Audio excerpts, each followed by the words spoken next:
Hi, I'm Saida Garrett, co-writer of Michael Jackson's Man in the Mirror, and you're listening to Rainbow Country with Mr. Mark Tara.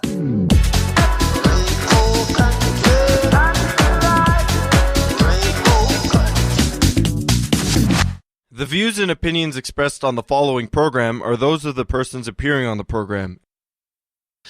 Today on Rainbow Country, journalist and author Brian Bradley joins me to talk about his LGBT celebrity biography, Outrageous Misfits, female impersonator Craig Russell, and his wife, Lori Russell Eadie.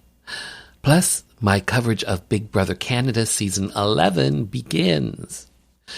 That and more on episode 344, so stay tuned for Gay Talk Radio right here on Rainbow Country. Hi, this is Carol Pope.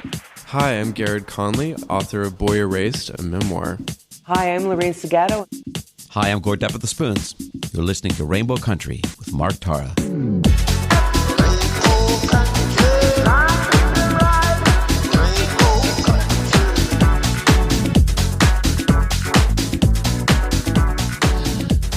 Well, hello and welcome to a brand new journey through Rainbow Country.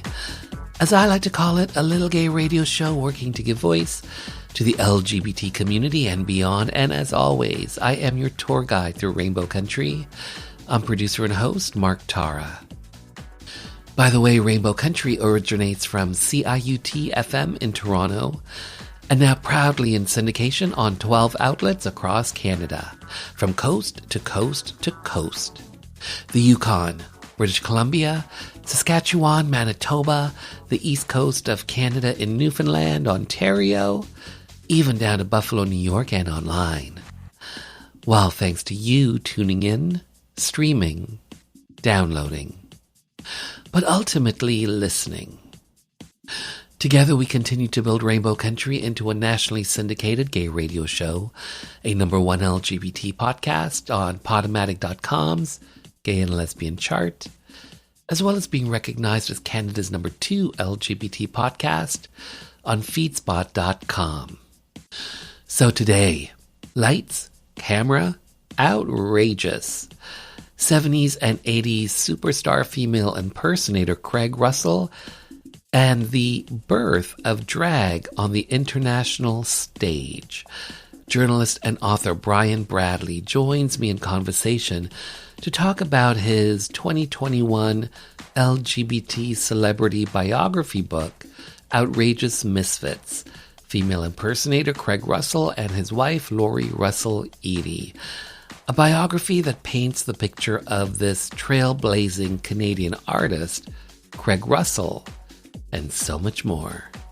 Plus in hour 2, music from LGBT artists, independent artists, voices that we've come to know and love in classic disco, classic 80s, classic house, and on this episode I'm featuring some classic funk, a feature on American trans artist, Florida Dame, and more. All that lies ahead as we start Journey 344 through Rainbow Country.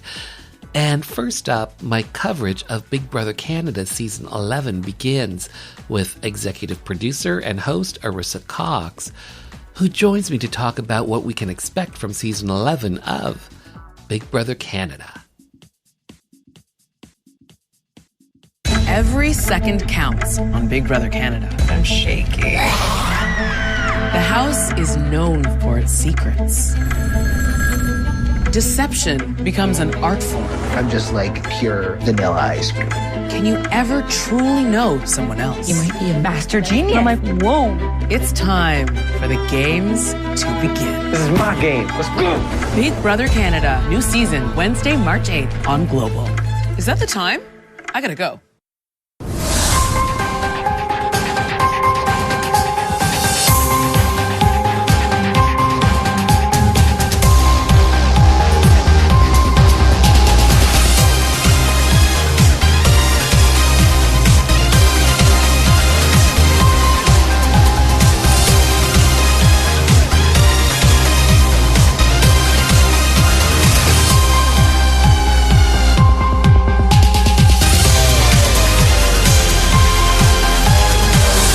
executive producer and host of Big Brother Canada, Arisa Cox. Hello. Hello. Oh, that sounds so good. I love that. How are you, Mark? I missed you.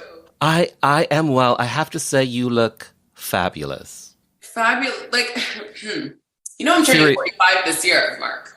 Seriously, you look good. Okay, Big Brother Canada season 11. 10 years strong, 11 seasons. First of all, congrats on that, but how excited are you? Well, Mark, you know me well enough to know that I am the biggest fan of Big Brother Canada there is. I am so thrilled that our show continues to be great. Nobody's phoning it in. Like our last 2 seasons were, are arguably 2 of our best, So I feel like we're still trying to hit the bar every single time. Everybody's working on 100 because we want the seasons to be great. The house is stunning, Mark. The cast is giving. I'm really, really, really excited about this season because it doesn't feel in any way, shape, or form stale. I think that shows when the people who work on something really, really love it and care about it. I think that shows in our show. So the Big Brother Canada mansion, I'm getting the board game Clue vibes. Oh. What can you share about the theme for this season 11? Well, Big Brother is diabolical. We know that already. And it is wrapped in this whodunit this year. The mystery element is really, really big. So we have, things in the house that, you do see in a lot of these sort of mysteries, like the grand library and the parlor, the ballroom, the conservatory. We've got all these incredible spaces that actually look very, very like royal. Like it's very fancy. It's a very, very fancy manor that they're living in this year.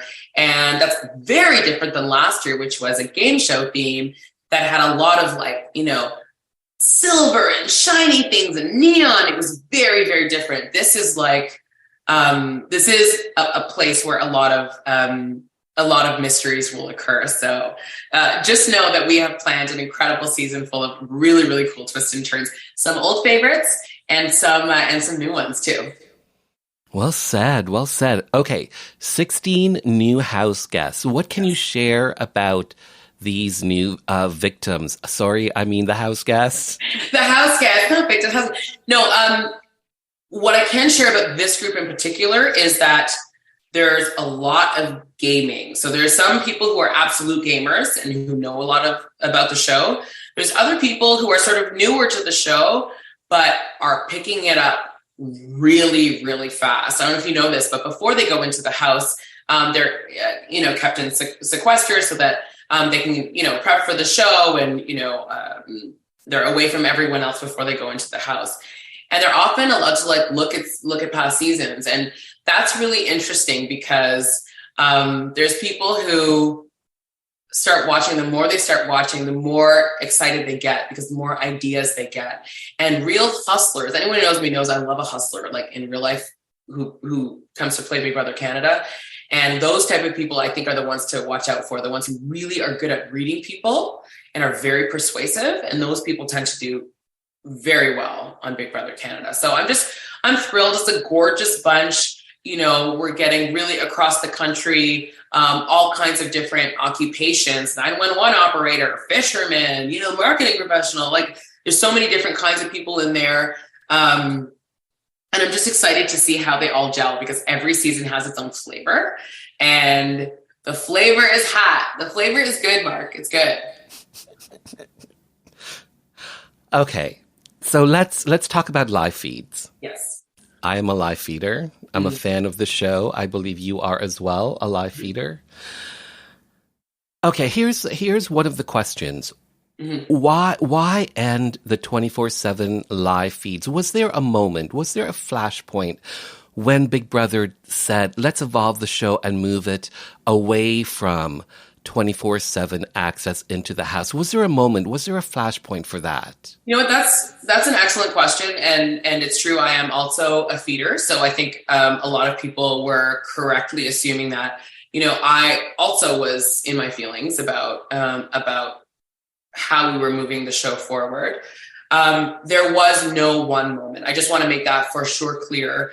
There were so many factors that went into this decision, and it was not easy, I don't think, for anyone. But there's a lot that's different now from 10 years ago. There's a lot that's different now from even 5 years ago. And we do have a duty of care for, and here's the thing, it's not just for the house guests and their families. Like, these people are incredible to open their whole lives to us, but we also have to think about our fans. We also have to think about the people who work on the show. We also have to think about ways to actually carry the show forward. We're a very small country. We have 1/10 of the people of the US. We have different concerns in terms of the health of our show and how we can keep it going. And I'll choose the show every time because I want it to be here. And I think it does so much good. Even though, on paper, it's a competition reality show, it can be a lot deeper than that. And we've seen that over the years. And that's why people care so much. They don't care because they're just trying to, clown us or own us or anything like that. They care because they love the show and they love what we create and they love the concept. So for me, I just have to move forward. I have to think about what we can do, which I think is a lot more than I think people realize now. What we're planning with our digital dailies is hours and hours of footage uploaded every week regularly on the BigBrotherCanada.ca website for the whole season. So it's not like there'll be just like a clip here and there. We want to show as much as we can because I know how much texture that adds to our viewing experience. And as feeders, you and I want that. I want to see the strategy as it turns from like an idea to a full-blown plan. And if that is executed well, I want to see all that. We're already lucky that we have 3 shows a week, right? Most amazing competition reality shows are only 1 hour, 1 week with no feeds, right? So I'm really happy with what we are able to deliver. And I really want to see what's going to happen in the future. Do you think that do you think that other countries that have their own Big Brother, do you think that they may soon follow Canada's trend? Well, I will say we're not the first. I don't think we'll be the last either, but we're not the first. Big Boss this season with no fees, Australia, UK.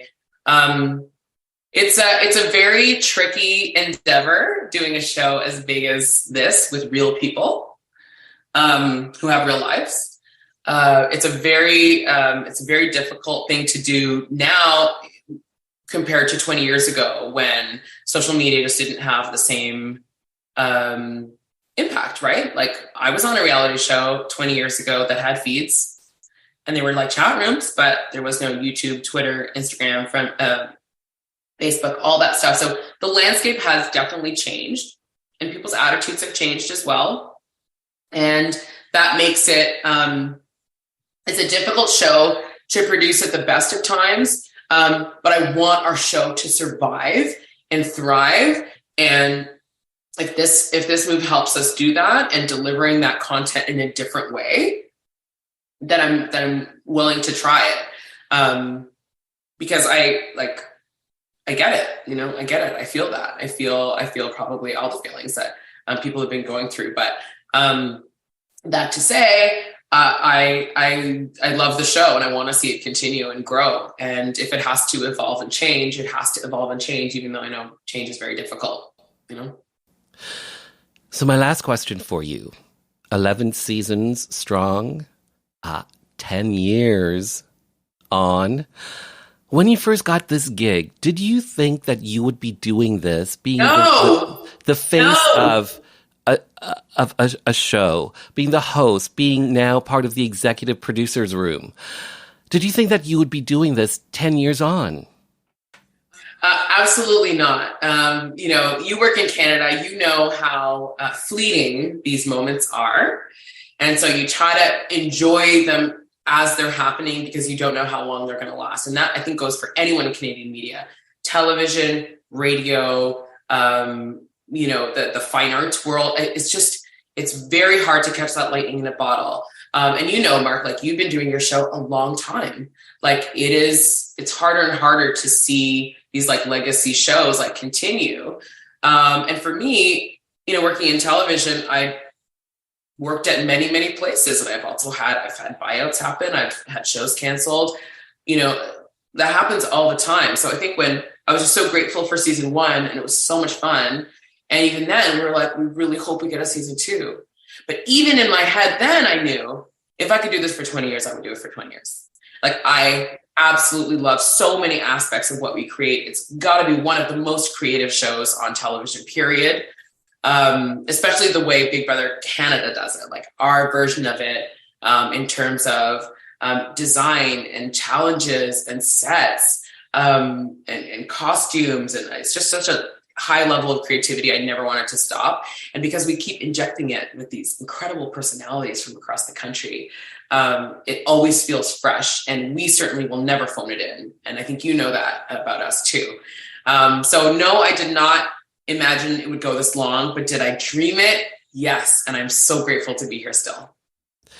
Arisa Cox, thank you so much for your time. Well said, well done. Oh my God, you're the best. Thank you so much, Mark.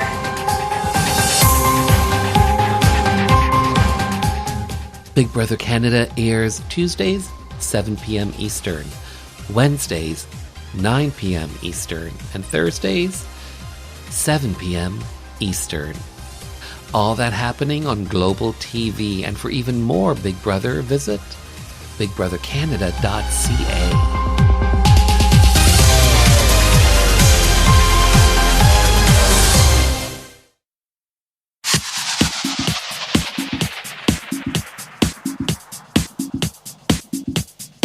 Hi, everybody. This is Gino Vanelli.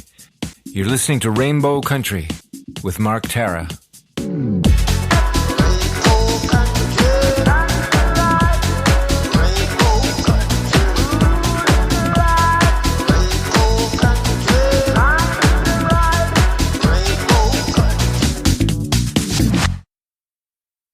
Up next, from my 2021 interview, journalist and author, Brian Bradley. Now, a special friend of ours here is Craig Russell to sing for you a tribute to the year 1978 as the fabulous Miss Peggy Lee.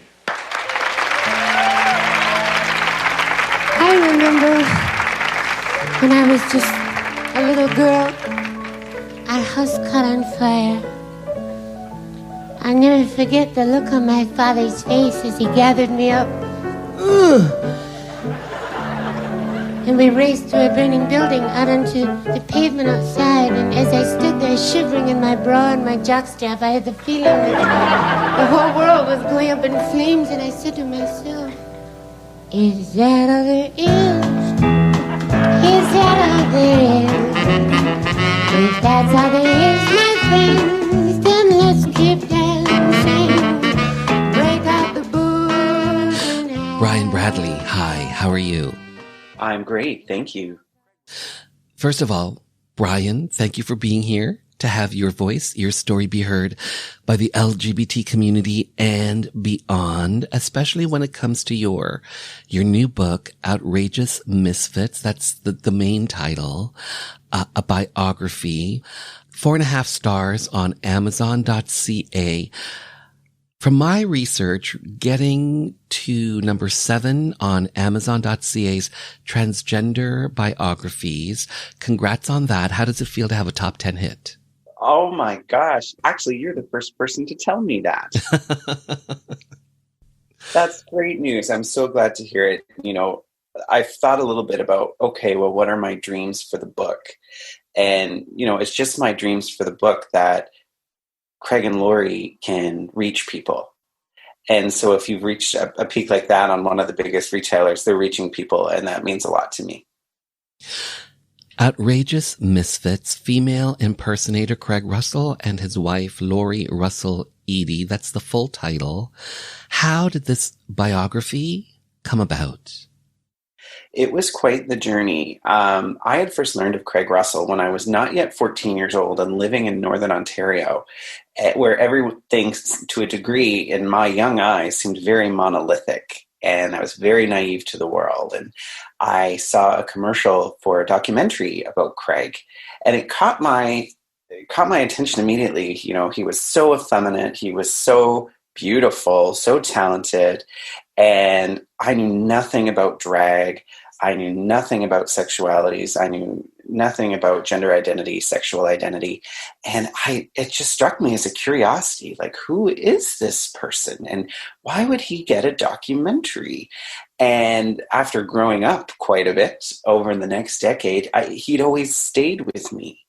And around 2008, I started to just put feelers out to learn about who he was and what he was about. And a big turning point was when I was researching somebody else, a writer named Margaret Gibson, who also struggled with schizophrenia. And in learning about Margaret, there was a little footnote that said she was roommates with Craig Russell, the female impressionist. And I thought, oh my gosh, to be a fly on the wall in that house with the two of them, two totally dynamic, unique people. And it went from there. I was just so motivated to learn about the motivations of someone who was so outrageous. And it was an outrageous ride over a 12-year period, I'll tell you that. So that documentary you were talking about when you were 14, did you ever end up seeing that documentary? I did. It was an episode of the CBC program Life and Times. Okay. That was on for probably a good decade. And hey, a little secret was I was watching the show, but I was watching an episode about Lucy Maud Montgomery, who to me was just the be-all, end-all in my dorky, English lover mind. So I did reach out to the CBC when I started research and obtained a copy, and found that episode had been produced by a Toronto production company of which Craig's Toronto manager was involved. So I knew it was a close tie to Craig and the people around him, and that the things I was first learning about were authentic and truthful. And, they were all good starting points to go from that one episode. So Craig Russell, Laurie Russell Eadie, they were married. Mm-hmm. Was Craig Russell, was he gay? Was he bisexual? Like, talk to me about that. Craig and Laurie actually would best be described as fluid people. They never outwardly identified anywhere. And they also, but at the same time, they never corrected. They let people come to their own conclusions. It was very common for Craig to be identified as gay, and he never corrected people. But then his most meaningful, deep, intimate, loving relationships were with women. Same thing with Laurie. Most people in Laurie's life assumed she was a lesbian and a lesbian identifying, but the love of her life was Craig Russell. So they never corrected people. They were okay with that. And in 1977, when they were first big in the media, there were less ways that we termed people. There were less titles attached to people. We weren't as inclusive as we are now. So there was nothing really a title that really fit. But now, if they were around today, I would best describe them as being sexually fluid. Craig had a little joke, though, when a few times he called people on the spot if they, at his weddings, a reporter said to him, "Aren't you gay?" And he was like, "I'm trisexual, honey. I'll try anything once." So their marriage, was it, not that it ultimately matters, but was it a true marriage in all sense of the word, or do you think it was a marriage of convenience for the time? Marriage had a lot of purposes. As far as Craig was concerned, it was a thank you to somebody who was very loyal to him. By the time they got married in January 1982, he was in a bad way in his career, and he burned a lot of bridges, and there wasn't a lot of loyalty around him. The one person who was loyal was Laurie, and he wanted to thank her. But it also, for him, was a publicity stunt. He was known as an outrageous entertainer who did outrageous things. And after having a show, the start of a comeback tour on the West Coast, having a show that totally went belly up, and he got negative press, front page of the Globe and Mail. He needed some positive press. So in the days after this huge failure in private with Laurie, he proposed to her. And minutes later, he was on the phone to reporters telling them he was getting married. So his motivations were very clear. As far as Laurie was concerned, she was marrying the love of her life. She was loyal to as Mrs. Craig Russell to the very, very end of her life. And she never saw her marriage as anything other than authentic. So how do you think Craig Russell would consider himself gender-wise? Do you think that, well, back then, the term would be transsexual. Do you think he saw himself as transsexual, as androgynous? Talk to me about that. No, Craig was very comfortably cisgender. A few people had asked, you spend all this time dressed up as a female, you must want to be a female. And actually, behind his performing persona, he actually was longing to connect more with his male gender identity. He felt disconnected from that, not because he felt a connection to female gender, but because he never nurtured himself as a person outside of his work, outside of his art. He was very, very comfortably cisgendered. Laurie, on the other hand, was more androgynous. She was equally pulled into masculinity and masculine style, masculine traits, I'll say, but never publicly really so much identified as androgynous. Much like her sexual identity, she just wanted to do what she wanted to do, and she made no apologies for it, and didn't answer questions, and was very uncomfortable when anyone questioned. She didn't think anybody needed to know. She just needed to be accepted as Laurie and loved as Laurie, and Craig was the same way.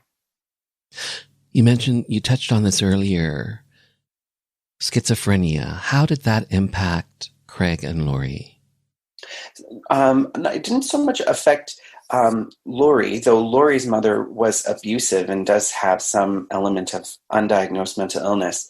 But Craig's best friend from early teenhood was a woman named Margaret Gibson who had schizophrenia.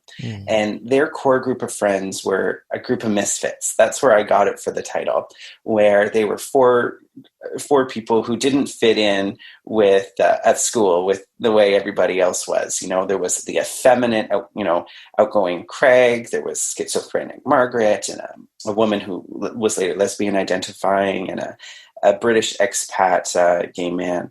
And they all fit together. And they followed all the same interests in music and film and theater.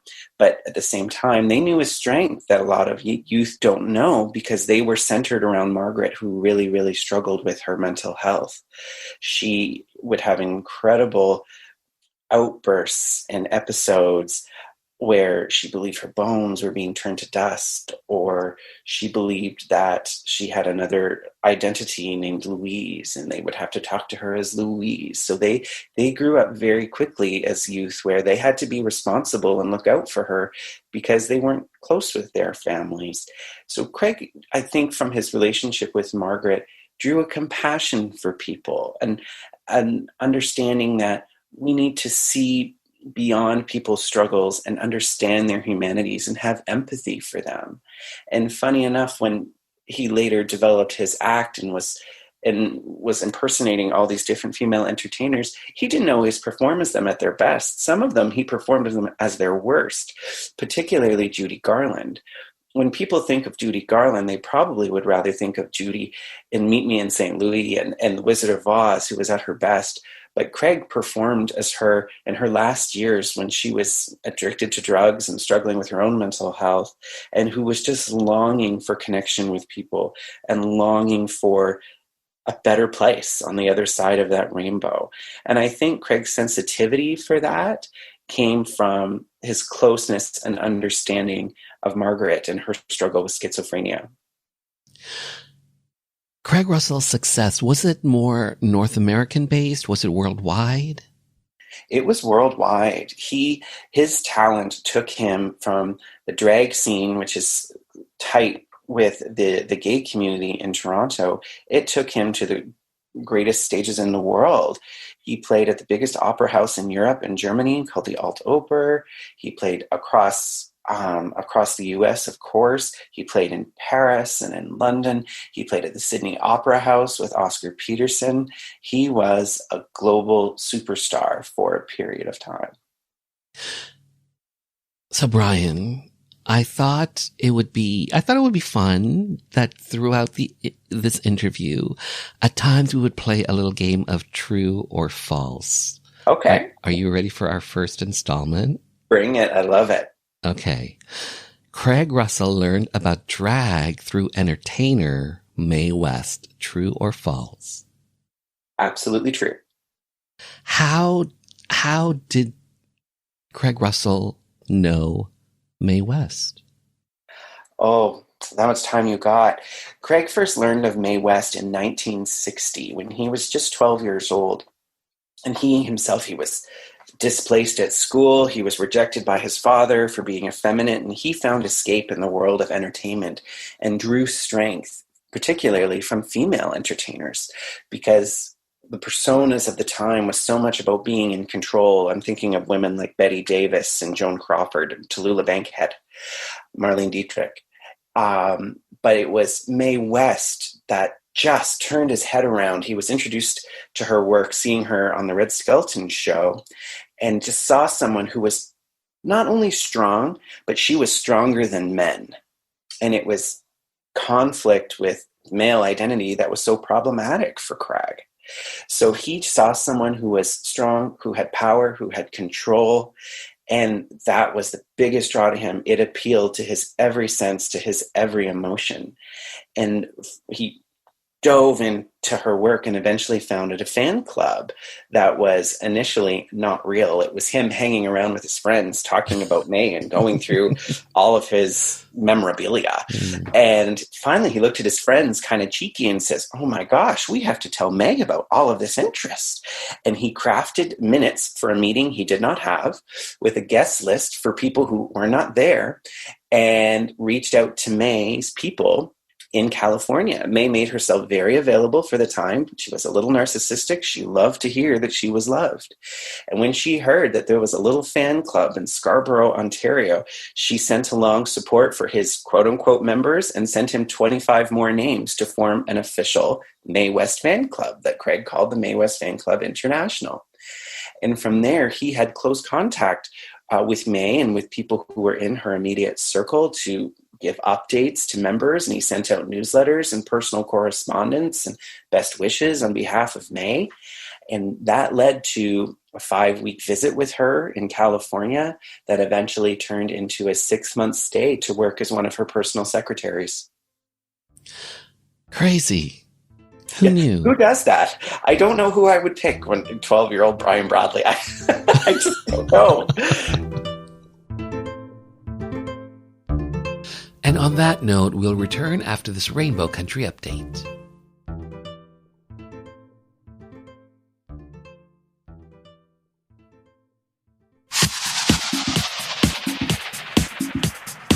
Hi, I'm Agnes. My new record, Magic Still Exists, is out now. You are listening to Rainbow Country with Mark Tara. Hitmakers is a full-service, award-winning record label and social enterprise based in Iqaluit, Nunavut. We specialize in the creating and marketing of world-class Inuit and Indigenous music, including pop, hip-hop, rock, folk, and traditional Inuit music. Hitmakers has studios in Iqaluit, Ottawa, and Toronto. The label currently works with more than 20 Inuit and Indigenous artists, and we represent and promote many more. The company was founded in 2016, and our mission is to create viable careers in the arts for Inuit and Indigenous artists through music, media, and education. Our secondary mission is to empower artists to share and strengthen their stories and culture.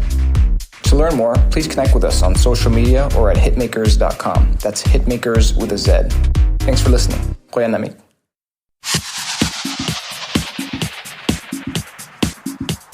Hi, I'm Paul Poirier, Canadian champion in ice dance and 3-time Olympian, and you're listening to Rainbow Country with Mark Tara.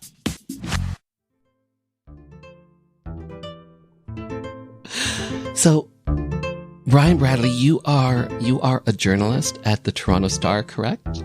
Yes. What got you into journalism? How did you get turned on to that in the first place?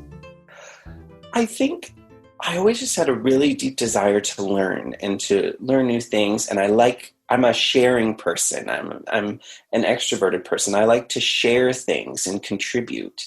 And I also was raised myself to be sympathetic and empathetic. And so to go out and to share someone's story so people could learn and maybe be changed in some way or have an element of change, journalism was a close fit for that, in addition to all the technical elements of it. It appealed to, things like copy editing appealed to my type A senses. And I love to share things and learn about things. And it took me a while after I was in journalism school. It's not a kind industry. And so it was really nice in that time where I was working out of journalism that I still felt I was a journalist because I had this Craig Russell project I always was working on. Mm. Did you always want to be a writer? Oh, yes. Funny enough, when I first really got into reading in English, was in October 1990. And in my school, we were reading Charlie and the Chocolate Factory by Roald Dahl. And it just spun my head around, this imaginative, interesting, outrageous writing. And that was when I started to trump around, I want to be a writer too one day. Mm. But in my back of my mind, I thought, I don't know if I could ever make something like this up. I'm not really good in that sense. But coincidentally, when my dream of being a writer was born, just 45 minutes away from me in Toronto, where I was living in Hampton, 45 minutes away, was a man named Craig Eadie, and he was dying of AIDS. Mm. And so while I learned of Craig later in life, I do believe there is a connection there and that I was meant to do this. Wow, powerful. Yeah, I remember where I was the day that he died. It was the day before Halloween. And all the books I was reading at the time, funny enough, I still have them. And that's when I knew I wanted to be a writer. I got my first typewriter for my birthday, big deal for 8-year-old me. And I just know that as my journey began was when Craig's journey was ending, and I think there's meaning to that. Okay, so I am not a journalist, but here comes a really big journalistic question. Are you ready? I am ready. Brian Bradley, have you ever done drag? I have not. As outgoing as I am, I'm actually not all that comfortable with lots of attention on me. I remember in high school drama, I had terrible acne. And for the drama production, which was Little Shop of Horrors, and I was Orin the dentist, they put makeup on me. And I was so embarrassed. I wiped it off before we got on the stage. And the person who did it was quite mad because they were... for taking their time in the busyness of a production. It's just not something I don't know if I could do. But myself, I found some strength learning about drag. I found strength learning about Craig and understanding more motivations. And I don't know, maybe one event out there might be a time when I'll be able to do it. In fact, Craig's cousin is a very, very good makeup artist. And so I know I've got someone to help me on the journey. Mm. Outrageous Misfits, female impersonator Craig Russell and his wife, Lori Russell Eadie. That's the full title. This particular title, how did you settle on this title? Oh, and funny enough, I knew Outrageous Misfits really early on in the writing. Maybe about 4 years ago, it just clicked for me. It felt a little outrageous, even just to say. And I thought, well, if it makes me feel a little uncomfortable, that's in line with Craig's act for sure. But as I wrote my manuscript, I noticed outrageous was the only word that I could come up with some of the things that were happening and the things I was writing about. And the things Craig did or the events that happened were outrageous. Like there's no other word for it. And in terms of Misfits, is Craig, his high school friends, and even Lori were people who didn't conform. They didn't fit in with the crowd. They believed in being themselves. And we can more comfortably, I think, in 2020, hopefully, allow people their uniqueness and their specialness. But in the 1960s, it was better to blend in than stand out. And none of them accepted that. But they connected with themselves as a group of misfits and supported each other no matter what. So outrageous misfits fit together pretty well. Listen, Craig Russell, what kind of a year was it for you? Great, yes, sensational. It was a good year because I tried to shake a lot of people up, you know? And you did. In the CBC and everything, but because I think people look prettier when they dress up a little bit, you know? And they just, you know? I'm just a little girl from Richmond Hill. Will I have more fun now? Yeah, sure, until the cops arrive. Craig Russell passed away in 1990 from AIDS-related complications. Lori Russell Eadie passed away in 2008 from cancer. How did the two of them originally meet? They met actually at the Elmo Combo on Spadina Avenue in Toronto at a Peter Allen concert. Real? Oh, that's appropriate. Yes. I know. Oh my gosh, what a colorful, another person who deserves a book. But Lori had been following Craig's career for some time. He was riding the wave of the release of the movie Outrageous at the time, and this was really close to the apex of his career. And Lori had been following what he'd been doing and where he was, and he was in the media a lot. He called himself a promosexual. And she knew he was in town because he was going to be performing at the Imperial Room in the Royal York Hotel. And Craig, knowing Peter, was known to show up at his shows as a special guest. So Lori went in advance. She was the first person there in the venue. And as interested as she was to hear Peter's show, her eyes were on Craig. And the second he walked in, all the gumption she had, got right in front of him and introduced himself and told him almost immediately that she loved him. And what do you think the attraction was between them? Lori, much like Craig, found her strength and safety in the world of entertainment. Lori had a lot of trauma in her life. She had a physically and emotionally abusive parent. She was a victim of rape as well. And she turned to particularly theater, which she called the world of make-believe. It was her safe place. And her trauma shaped her to be a person who not only was interested in artists, but some particular ones consumed her, particularly if they were dynamic, particularly if they flaunted gender and sexuality rules, particularly if they were talented. And Craig hit all those marks. There were other artists who she was equally in love with. I mean, Jeff Healey is one of them. Jeff Healey? Yeah, for a local name. At the end of her life, she was so in love with Jeff Healey, people thought they were dating. Wow. But that was not the case. So Craig, she just latched onto Craig. It was a safe, wonderful place to be. And she was so into it to an intense level. So for Craig, here was a person where he was struggling so emotionally that a person who fought hard to be near him meant something. A person who was so loyal no matter what he did, and sometimes he wasn't very nice to her, who was still so loyal and stuck by him, meant something. For a time, I believe he wanted to mentor her. He saw the intensity of her feelings and wanted to mentor her to loving herself. He was not very good at that, at getting the message across, and he always was fighting for boundaries. But at the end of the day, he knew he had someone who loved him so deeply that she was able to penetrate a wall that some other people could not. And he needed that, and he relied on that. And if we stop and look at it, as I did in the book, it was yin and yang, but so similar in so many ways, and how trauma shaped them to be dynamic people in the entertainment world, and people who needed the arts, who understood, who relied on persona as a way to hide from emotional feelings, and loved the connection with people, either from in front of the stage, center stage like Craig, or behind the scenes as Lori was.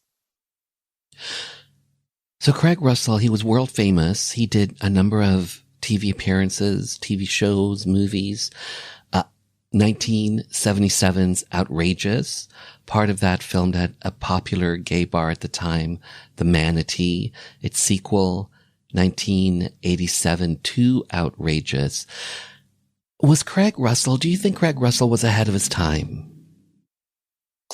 Absolutely, I do. his art was so great, and where he found his rise was doing his impressions and performing as his ladies.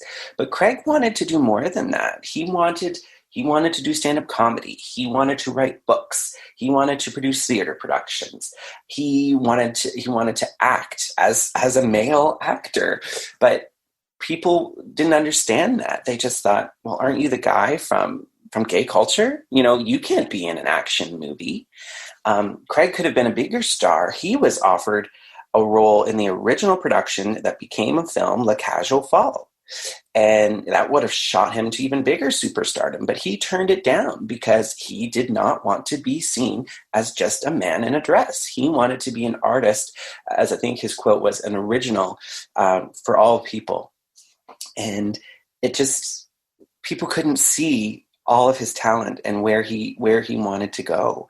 And they also didn't understand him, his dynamicness, his expressing himself through persona. They just thought, he was a funny singer performer guy, and they weren't seeing that he was sending big red signals in how he was performing and who he was performing as. That was, as I came to see, really indicative of where he was emotionally in life. In fact, some musicians would say later, it was like we only knew to approach Craig depending on what woman he was impersonating. If he was acting as Carol Channing or Peggy Lee, sweet women one day, we knew we could go talk to him and, maybe ask for our paycheck. But if he was acting like a diva, like Mae West or Tallulah Bankhead, we knew to stay far away. Mm. But Craig had the ability, where I mentioned before, where he played on people's vulnerabilities, and he particularly in his impressions.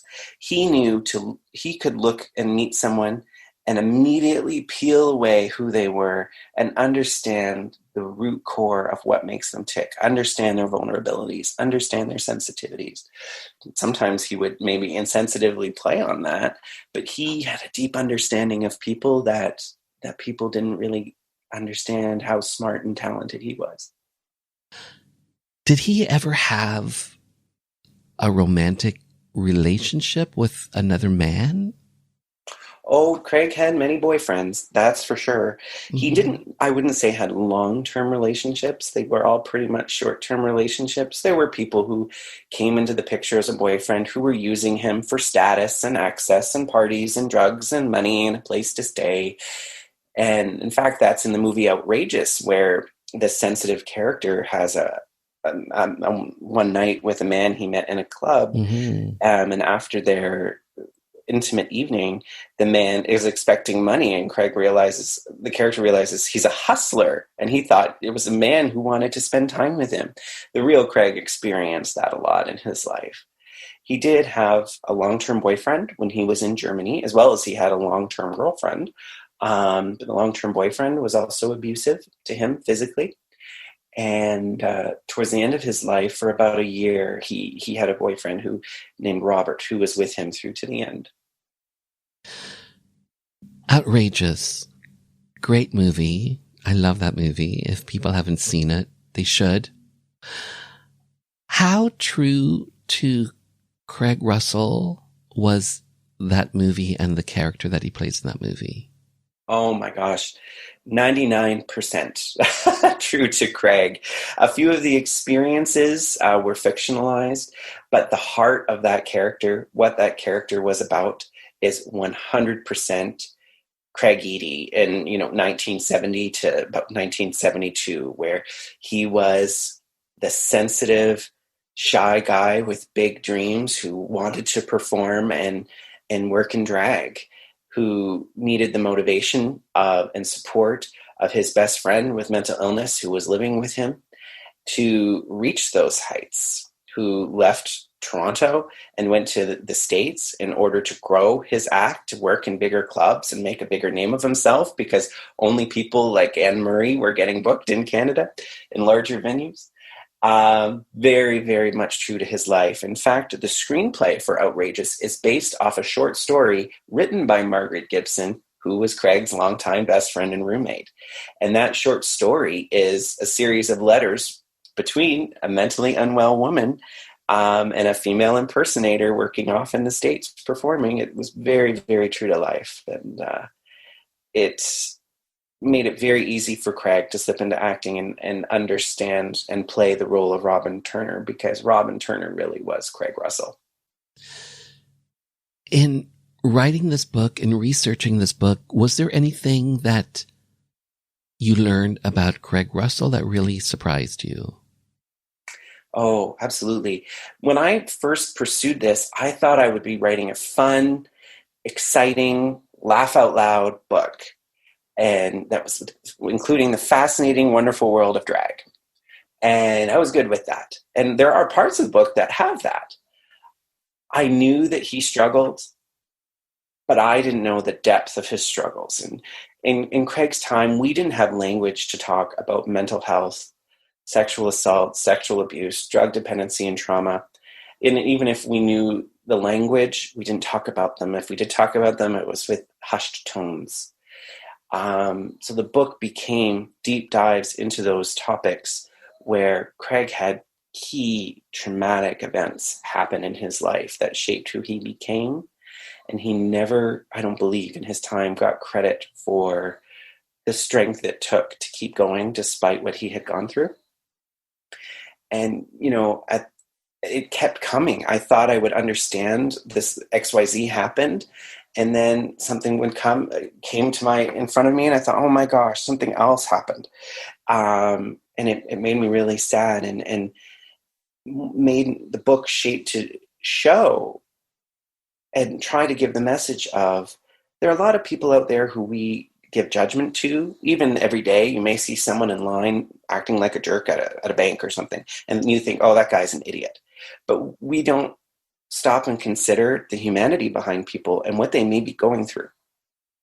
And I don't think that happened for Craig. You know, he was very open. I'm depressed and sad, blah, blah, very needy. That was known. But he did have the reputation as an outrageous, out of control, spoiled misfit. And what he was a sensitive guy who was really struggling, who used his art to be well, and then lost his ability to do it. Mm. Okay, our last installment of True or False. Are you ready? I am ready. Craig Russell went out in drag for the first time on Halloween in 1960. False. It was Halloween 1970. Correct. That's right. So, but you knew that. Yes. He went out. Little trick question you got from me there, Mark. I was about to shout yes. Craig went out on Halloween 1970, just after he was back in Toronto after living with Mae West, where he explored transformation. He learned about dressing up as a woman and first impersonating Mae. And the first time he went out, Halloween 1970, he went out to the Manatee, as you mentioned, as well as the St. Charles on Yonge Street in Toronto. And the little bit of interesting history there is that it was common, kind of almost awkwardly a tradition for years, where every Halloween when everybody dressed up, most in drag, and went out to the St. Charles, there were gawkers and people who collected on the street to taunt and harass them. And people in drag were pelted with eggs, ink, and even bricks. And it was a very, very volatile place to be. And Craig was right in the middle of it. But Craig felt amazing. He felt so good in transformation. He dressed as Tallulah Bankhead that night. He felt so good and strong in transformation. None of that bothered him. Turned it off. In fact, he never even talked about it. His friends even say, oh, we knew it was happening, but it's like it wasn't happening to us, because Craig felt so strong dressing up as a woman. In fact, he told people, I can get away with a lot more dressed up as Tallulah Bankhead than I could Craig Eadie. And so he went out, he had the time of his life. And as the story goes, on his way home, he was stopped by a police officer. And most police at the time were as equally harassing as homophobic thugs. And he was stopped, and Craig could have been charged. He could have been assaulted. He could have been brought to the middle of nowhere and left. And the police officer said, what do you think you're doing? And there's Craig dressed as Tallulah Bankhead. And apparently he's carrying his high heels in one hand and still a drink from the bar in the other. if he's telling the story. And the police officer, what do you think you're doing? And Craig is like, still impersonating Tallulah, says, I'm looking for the nearest Catholic church. I want to confess everything, darling. So I think it's a real testament that the night he went out, how strong and wonderful it made him feel and sealed the deal of what his future would look like. Brian Bradley, well said, well done, well written. Thank you. Thank you for your time, and thanks for being on the show. I loved every minute. Thank you so much, and thank you to your listeners as well. Support the arts. If anything, please go out there, support artists and venues of all types, because they need you right now. I'd rather dress up. I'd rather dress up. That's all there is, my friend. Still love your mother. Bring out the bullet. Outrageous Misfits female impersonator Craig Russell and his wife Lori Russell Eadie on Amazon.ca has a rating of 4.5 out of 5 stars. Plus, it's available as an audiobook. For all things Bradley, Brian Bradley, you can find him on socials. Bill 7, to ban discrimination in employment, government services, and housing, based on a person's sexual orientation, was up for a vote at Queen's Park. Most NDP and Liberal MPPs supported the bill, but without some progressive Conservative legislators' backing, a divisive split could rack the province. 4 PCs decided to break party ranks to vote with their conscience and support Bill 7. Cabinet Minister and MPP Dennis Timbrell did it to show solidarity for his beloved brother, the well-known drag queen Rusty Ryan. And for me, a gay politician who was not yet out, I had to take a stand. We were known as the Gang of Four. I'm former Cabinet Minister and MPP Phil Gillies. The date, December 2nd, 1986, when LGBT rights came to Ontario. And just like that, this little gay journey through Rainbow Country has come to an end. For the full 2-hour episode, head over to marktara.com where everything is connected and hit the archives banner. To keep up to date with the show, check out my socials at Mark Tara. The podcast for Rainbow Country is available on all major platforms, including audible.com and iHeartRadio. Finally, I want to take this time to thank you for taking your time to be with me. Remember, we are living in days of making dreams come true. So believe in yourself, and the world will believe in you.